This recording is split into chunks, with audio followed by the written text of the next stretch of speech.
এখানে কি ঘড়ি ঠিক করা হয়? হ্যাঁ, ঘড়ি করা হয়তো। দেখেন এই ঘড়িটা কি ঠিক করা যাবে? ভাই প্লিজ একটু ঘড়িটা ঠিক করে দেন না ভাই। আরে আজকে হবে না, রেখে যেতে বল। ভাইয়া আমি আপনার হাত ধরে অনুরোধ করছি ভাই, প্লিজ ভাইয়া যেভাবে হোক ঘড়িটা ঠিক করে দেন। হ্যাঁ হ্যাঁ হ্যাঁ, অবশ্যই। হ্যাঁ, আমি ঠিক করে দিব। হ্যাঁ, আপনি চিন্তা করেন না, আপনি নিশ্চিন্তে বাসায় যান। তুমি ওই ঘড়ির মেকানিকের ছেলেটার হাত ধরছো কেন? আসলে ওই সময় আমার আবেগ কাজ করছিল। আর রাখো তোমার ফালতু কথা। এই তুমি বিয়ে করে শিখবে কখন? হ্যাঁ বলো তো। কুল, সরি বললাম তো। ইটস ওকে, ওঠো।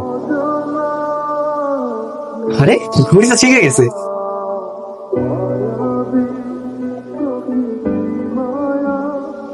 আপনি কি আমার ওষুধ কই? আরে আমি তোর থাক। কি করে আপনি আমার ওষুধ? আপনারা কিছুক্ষণ আগে ঘড়ি ঠিক করতে আসছিলেন। আমি ঘড়ি পড়ছি আর আমার চেয়ার ওই পর্যন্ত হয়ে গেছে। এইটা জাদু ঘড়ি। এইটা জাদু ঘড়ি। এটা আপনি খুলে বলেন। ঘড়ি সবার কি? হ্যাঁ, ঠিক আছে ঠিক আছে। এই তো আগেছে এরা। চুপ। একটু না জানো তুই আর আমি ছাড়া পৃথিবীতে আর কেউ যত না জানে। আচ্ছা ঠিক আছে।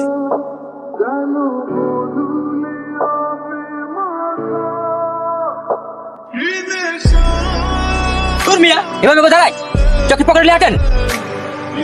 এই ইউ ওই ঘড়ির দোকানদার না? জি ভাইয়া। আমার ঘড়ির কি খবর? ঘড়ি ঠিক হয়েছে? বলছি আপনার ঘড়ি না? ও এটা তো একটু কাজ চলতেছে। এরকম রাস্তায় রাস্তায় ঘুরলে তো আর কাজ হবে না। দোকানে যাও, দোকানে গিয়ে ঘড়ি ঠিক করো। আমার কালকের মধ্যে ঘড়ি লাগবে কিন্তু। ঠিক আছে ভাই, হয়ে যাবে, সমস্যা নেই। স্যার এইদিকে কিন্তু কাম হইব, মানে মনে করেন যে এইটা দিয়া আপনি আর একজন চেয়ারে গেলেন গা, মানে ওই চেয়ারের লোকের যে ধন সম্পদ গুলো আছে সবই তো আপনার। তো ঠিক কইছস। কালকে বড় বড় কাস্টমার দিয়ে আছে না, সেটা খুঁজতে হবে। ম্যাডাম কি লাগে আপনার বলেন?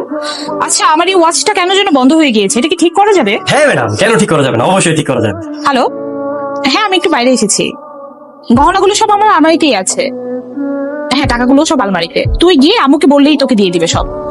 আচ্ছা ঠিক আছে। আচ্ছা ম্যাডাম, আপনার কাজ করেন, আপনার বাসার অ্যাড্রেসটা নাম্বারটা দিয়ে যান। আমি ঘড়ি ঠিক হয়ে গেলে আপনার বাসায় পাঠিয়ে দেবো। ডেলিভারি আপনার একদম 9 number house, 12/A, 4 number sector. সাদা ঘড়ি বানাই দেন।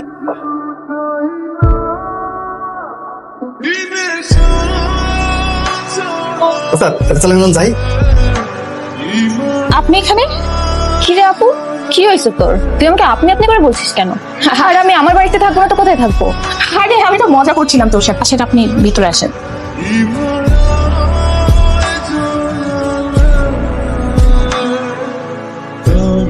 ও ম্যাডাম, কি হয়েছে? ওই রুমের ভিতরে আপনার বোনকে কাপে একটা ছেলে ধর্ষণ করতেছে। কি বলছেন এসব? জি ম্যাডাম, দেখছেন? থামান বল, থামান। আরে ওই আমার দুলা ভাই। মনে একটু কি হয়েছে? আর বইলো না দুলা ভাই, তোমরা এখানে আছো আর আমাকে ওখানে যে বলতেছে আমার আপুর সাথে